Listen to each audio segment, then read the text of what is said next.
చెవుడు చేసిన మేలు. రాసిన వారు పి. ముద్దుకృష్ణ గారు. ఒక గ్రామంలో రత్తయ్య అనే చెవిటి కుర్రవాడు ఉండేవాడు. వాడి తల్లి చనిపోయింది. తండ్రి మళ్లీ పెళ్లి చేసుకున్నాడు. రత్తయ్యను సవతి తల్లి చాలా బాధలు పెట్టేది. పొలం పనులతో పాటు వాడు ఇంటి పనులన్నీ చేయవలసి వచ్చేది. వాడు ఎంత పని చేసినా ఒళ్ళు దాచుకొని ఏ పని చేయటం లేదని సవతి తల్లి వాడి మీద కసురుకొని నానా తిట్లు తిట్టేది. కొడుకు పడే పాట్లు చూస్తూ కూడా రత్తయ్య తండ్రి తన రెండో భార్యకు భయపడి ఏమీ అనలేక లోలోపల బాధపడేవాడు.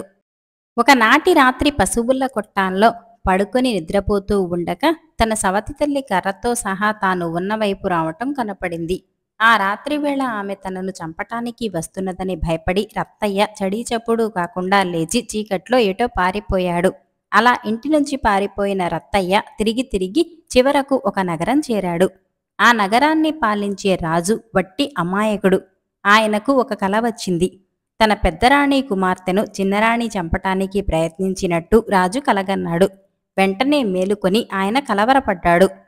ఆ రోజు మర్నాడు సభలో తన సభికులకును ఉద్దేశించి, నిన్న రాత్రి నేను ఒక కలగన్నాను. ఆ కల ఏమిటో ఎవరైనా చెప్పగలరా? చెప్పిన వారికి 1000 రూపాయలు బహుమానం ఇస్తాను అన్నాడు. ఎవరూ ఏమీ అనలేదు. రాజు తెలివితేటలు వాళ్లకు తెలుసు. ఎవరూ మాట్లాడకపోయేసరికి రాజు మంత్రికేసి తిరిగి, నాకు వచ్చిన కల ఏమిటో చెప్పగల వాళ్ళు ఇక్కడ లేనట్టున్నది. ఈ విషయం దండోరా వేయించండి అన్నాడు. ఆ దండోరా వేసే సమయానికి రత్తయ్య నగరం చేరి చాటింపు చూశాడు. కాని చెవిటివాడు కావటం చేత వాడికి రాజుగారి ప్రకటన సరిగా వినిపించలేదు. ప్రజలు తమ కష్టాలు రాజుగారితో చెప్పుకోవచ్చని దండోరా వేస్తున్నట్టు వాడికి అర్థమైంది. వెంటనే వాడు రాజభవనానికి దారి అడిగి అక్కడికి వెళ్ళాడు.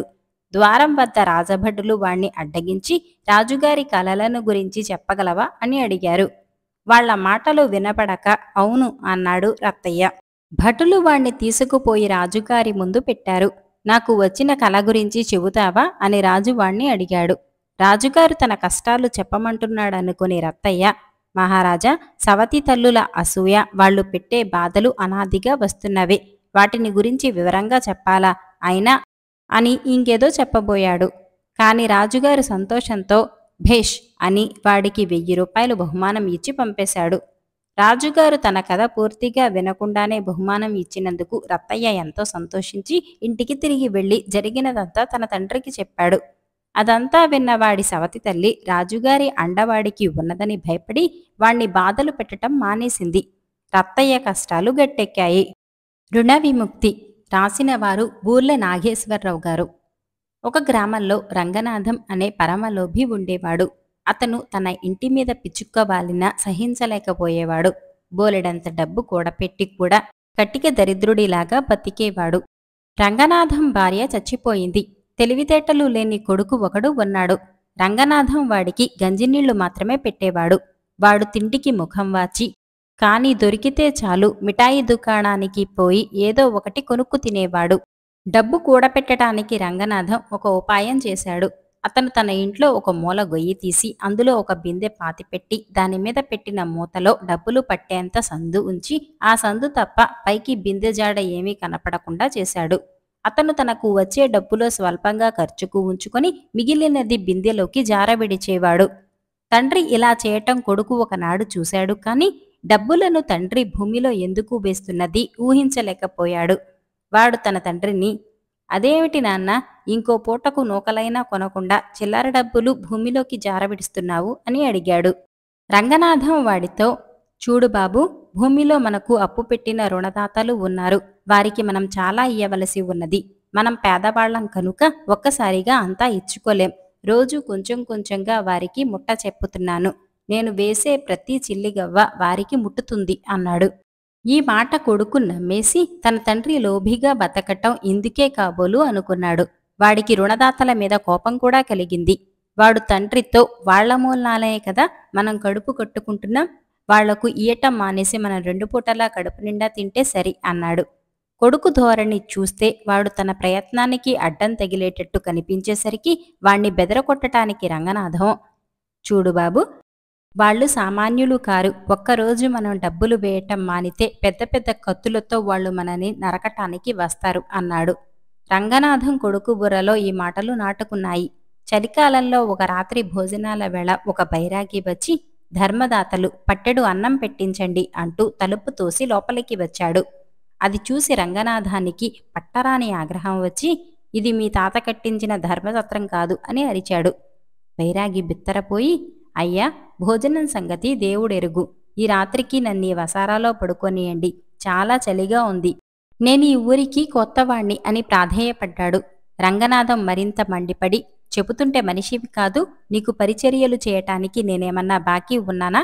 వెళ్ళు అంటూ ఆ బైరాగిని మెడపట్టి బయటకు గెంటాడు. నాకు కాకపోతే మరెవరికో బాకీ ఉండటం మూలానే ఇలా పస్తులుంటూ కూడపెడుతున్నావు. నువ్వు సంపాదించినదంతా మరెవడికో దక్కుతుంది.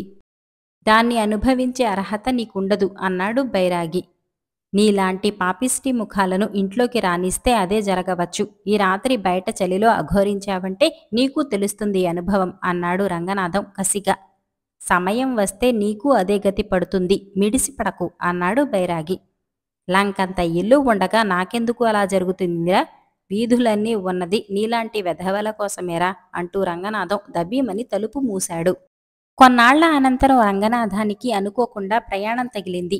అతను తన కొడుకుతో, ఒరేయ్, ఇల్లు జాగ్రత్త, రోజూ వచ్చిన డబ్బులు భూమిలో వేస్తూ ఉండు, నేను 2-3 రోజుల్లో తిరిగి వస్తాను అని చెప్పి వెళ్ళిపోయాడు. రంగనాథం కొడుకు చేతికి అందిన చిల్లర డబ్బులు భూమిలో వేయటం ఇష్టం లేక దానితో యథేచ్ఛగా కొనుక్కు తిన్నాడు. ఇలా 2 రోజులు గడిచింది. 3వ రోజు రాత్రి ఒక చిత్రం జరిగింది. అర్ధరాత్రి వేళ ఎవరో తలుపు కొట్టారు. రంగనాథం కొడుకు నిద్రమొహంతో లేచి వెళ్లి తలుపులు తీశాడు. 3 దొంగలు కత్తులు కటార్లతో లోపలికి వచ్చారు. కుర్రవాడికి వాళ్లను చూడగానే తండ్రి ఎప్పుడో చెప్పిన మాట గుర్తుకొచ్చింది. వాళ్లు తప్పక రుణదాతలై ఉంటారనుకున్నాడు వాడు. తాను 2 రోజులుగా వాళ్లకు డబ్బు వేయలేదు. వాడు వాళ్లతో, అయ్యా రుణదాతలు, మన్నించండి, డబ్బు చేతికి రానందున 2 రోజులుగా భూమిలో డబ్బు వేయని మాట నిజమే. మా నాన్న గనుక ఇంట్లో ఉంటే మీ డబ్బు ఎంతో కొంత వేయకుండా నిద్రపోయేవాడు కాదు. ఆయన ఊళ్ళో లేడు. నాకు ఆ పని చేయటం చేతకాలేదు. రేపు మీ డబ్బు మొత్తం అంతా అందులో వేస్తాను. ఈసారికి నన్ను వదిలివేయండి అన్నాడు. వాడు ఏమంటున్నది వాళ్లకు అర్థం కాలేదు. కాని డబ్బు ఎక్కడో తమ కోసం వేస్తున్నట్టు వాళ్లకు స్పష్టమైంది. వారిలో ఒకడు కుర్రవాడితో, ఏది, మీ నాన్న డబ్బు ఎక్కడ వేస్తున్నాడు? చాలా కాలంగా మాకు డబ్బు చేరలేదే అన్నాడు. రంగనాథం కొడుకు అక్కడ ఉన్న మంచం పక్కకు నెట్టి బిందె పాతిపెట్టిన చోటు దొంగలకు చూపాడు. దొంగలు అక్కడ తవ్వి బిందెను పైకి తీశారు. దాని నిండా మొయ్యలేనంత చిల్లర ఉన్నది. దొంగలు దాన్ని తీసుకుని వెళ్ళిపోయారు. మర్నాడు రంగనాథం ఊరి నుంచి తిరిగి వచ్చి బిందె ఉండవలసిన చోట గొయ్యి చూసి లబ్బోదిబ్బోమన్నాడు. నా బిందె, నా డబ్బు అంటూ బావురుమని ఏడుస్తూ జుట్టు పీక్కున్నాడు. తండ్రి ప్రవర్తన చూసి కొడుకు, అదేమిటి నాన్న, మన సొమ్మంతా దొంగలెత్తుకుపోయినట్టు బాధపడుతున్నావు అని అడిగాడు. అయితే తీసి దాచావా అని రంగనాథం కొడుకును అడిగాడు ఆశగా. నువ్వేమీ కంగారు పడకు, అది వాళ్ల సొమ్మే గనుక వాళ్లను తీసుకుపోనిచ్చాను అన్నాడు కొడుకు. రంగనాథానికి ఒళ్ళు మండిపోయింది. అతను తన కొడుకు గొంతు పట్టుకుని, ఎవర్రా వాళ్ళు, నా సొమ్ము వాళ్లదెలా అవుతుంది అని అరిచాడు. అదే నాన్న, ఆనాడు నువ్వు చెప్పావు చూడు, ఆ రుణదాతలే వచ్చారు. నేను వాళ్లను బాగా గుర్తించాను కూడా అంటూ కొడుకు రంగనాథానికి జరిగినదంతా వివరించాడు. ఒరేయ్, బుద్ధిగడ్డి తిని నీతో అలా చెప్పాను. ఆ వచ్చింది పచ్చి దొంగలురా. నీ తెలివి తక్కువ మూలాన నా కొంప నిలువున ఆరింది. ముక్కు మొహము తెలియని వాళ్లు వచ్చి అర్ధరాత్రి తలుపు కొడితే బుద్ధి ఉన్నవాడవైతే తలుపులు తీస్తావట్రా అన్నాడు రంగనాథం. అవును, తన వల్ల పొరపాటే జరిగింది. ఇంకెప్పుడు అలా చేయరాదని నిర్ణయించుకున్నాడు రంగనాథం కొడుకు. తనకు జరిగిన అన్యాయం గురించి న్యాయస్థానానికి ఫిర్యాదు చేసినట్టయితే తన డబ్బు గురించి అందరికీ తెలిసిపోతుందని రంగనాథం రాత్రివేళ దొంగలను అన్వేషిస్తూ చుట్టుపట్ల గ్రామాలు తిరగసాగాడు. అతను ఒకరోజు రాత్రి ఇంటికి తిరిగి వచ్చి తలుపు కొట్టాడు. లాభం లేకపోయింది. కొడుకును పిలిచాడు. ఎంతగా గొంతు చించుకొని అరచినా ప్రయోజనం లేకపోయింది. తన కొడుకు మతిమాలిన వాడైనందుకు విచారిస్తూ రంగనాథం వీధి తలుపుకు చేరగలపడ్డాడు. చలికి ఒళ్ళు కొంకర్లు పోయింది. తెల్లవార్లు చలికి బిగిసి తెల్లవారగట్ల రంగనాథం కునుకు తీశాడు. ఆ సమయంలో అటుగా వెళుతున్న బైరాగి రంగనాథాన్ని తట్టిలేపి, అయ్యా, లంకంత ఇల్లు ఉండగా ఈ చలిలో ఇలా వీధిలో పడుకున్నావేం అని అడిగాడు. ఏం చెప్పమంటావు, ఆనాడు నువ్వున్న మాటలు శాపంలా తగిలాయి. ఒకడికి పెట్టకుండా నేను తినకుండా కూడబెట్టినదంతా దొంగలు దోచుకున్నారు అన్నాడు రంగనాథం. అలా అనుకోవద్దు, వాళ్ళు దొంగలు కారు, రుణదాతలు. రుణ విముక్తి అయినందుకు సంతోషించండి అంటూ బైరాగి సాగిపోయాడు.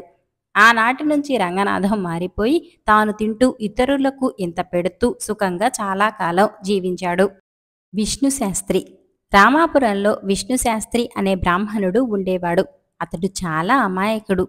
అతని భార్య చంద్రమ్మ పరమ గయ్యాళి. చంద్రమ్మ ఒక నెమలి పిల్లను పెంచుకునేది. దానిని ఎంతో అపురూపంగా చూసుకునేది.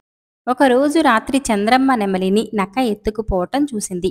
కోపిష్టి అయిన చంద్రమ్మ తన కోపమంతా విష్ణుశాస్త్రిపై చూపిస్తూ నెమలిని తీసుకొస్తే అన్నం పెడతానని మొండికేసింది. తానేం చెప్పినా వినదని తలచిన బ్రాహ్మణుడు పక్కనే ఉన్న చిట్టడవిలో ఉన్న నక్కను అడిగి నెమలిని తీసుకువస్తానంటూ కోపంగా అడవిలోకి వెళ్ళాడు. అడవిలో కొంత దూరం వెళ్లేసరికి నక్క ఎదురయింది. నక్కను, నా నెమలి ఎక్కడ ఉంది? నాది నాకిచ్చేయ్, దాన్ని ఇవ్వకపోతే నా భార్య నాకు అన్నం పెట్టదు అంటూ బతిమిలాడాడు. అయినా నక్క తనకు పట్టనట్టు నవ్వుతూ మొహం పక్కకు తిప్పుకుంది. నక్క ప్రవర్తనకు కోపం వచ్చిన విష్ణుశాస్త్రి నక్క తోకను బలంగా తొక్కాడు. ఆ నొప్పికి నక్క గట్టిగా అరచింది. ఆ అరుపు విని అటుగా వచ్చిన దయ్యాల గుంపు విష్ణుశాస్త్రిని చూసి, ఓ బ్రాహ్మణ మిత్రమా, నీకోసమే వెతుకుతున్నాం. మా స్నేహితుడి పెళ్లి జరిపించాలి రా అని అతడిని బలవంతంగా తీసుకువెళ్ళాయి. విష్ణుశాస్త్రి చేసేదేమీ లేక దెయ్యాల పెళ్లి శాస్త్రోక్తంగా జరిపించాడు. దెయ్యాలు చాలా సంతోషంతో ఏం కావాలో కోరుకో అన్నాయి. విష్ణుశాస్త్రి తన నెమలి గురించి వాటికి చెప్పాడు. అంతా విని దెయ్యాల నాయకుడు పక్కనే ఉన్న చెట్ల పొదల్లోకి వెళ్లి అందమైన నెమలితో తిరిగి వచ్చాడు. ఆ నెమలితో పాటు సంచెడు బంగారు నాణాలు అతడికి ఇచ్చాడు. నెమలిని చూసి విష్ణుశాస్త్రి చాలా ఆనందించాడు. డబ్బుతో పాటు నెమలిని ఇచ్చి అతడిని ఎక్కడి నుండి తెచ్చాయో అక్కడ వదిలేశాయి ఆ దెయ్యాలు. అక్కడే ఉన్న నక్క అది చూసి తన తోక తొక్కినందునే అతనికి ఆ భాగ్యం కలిగిందంటూ గొప్పలు పోయింది. పొదలో ఉన్న ఎలుగుబంటి నక్క మాటలు విని తాను ఈ అడవికి రాజు కావాలనే బలమైన ఆశతో నక్క తోక బలంగా తొక్కింది. మరుక్షణం సింహం ఒకటి అక్కడకు వచ్చింది. సింహాన్ని చూసి విష్ణుశాస్త్రి నెమలిని, బంగారు నాణాల సంచిని పట్టుకుని ఊరి వైపు పరుగు తీశాడు. సింహం ఎలుగుబంటితో, నేను కొద్ది రోజులు ఊరు వెళుతున్నాను. నా తర్వాత రాజు నువ్వే. నేను వచ్చే వరకు అడవి బాగోగులు చూసుకో అని బయలుదేరింది. ఆ మాటలు విన్న ఎలుగుబంటి ఆనందంతో గంతులేసి నక్కతోక తొక్కటం వల్లే తాను రాజయ్యానని నక్కకు కృతజ్ఞతలు తెలిపింది. ఆ తోకను మరింకెవరైనా తొక్కితే తన రాజు పదవి పోతుందని అనుకున్న ఎలుగుబంటి నక్కతోకను తెక్కొట్టింది. ఆ బాధ తట్టుకోలేని నక్క కుయ్యో మొర్రో అంటూ ఊరి వైపు పరుగు తీసింది. రాత్రి అయినా తన భర్త ఇంటికి రాలేదని ఇంటి ముందు కూర్చొని ఎదురుచూడసాగింది చంద్రమ్మ. నెమలితో, సంచెడు బంగారు కాసులతో వచ్చిన తన భర్తను చూసి అతని ధైర్యానికి చాలా సంతోషపడింది.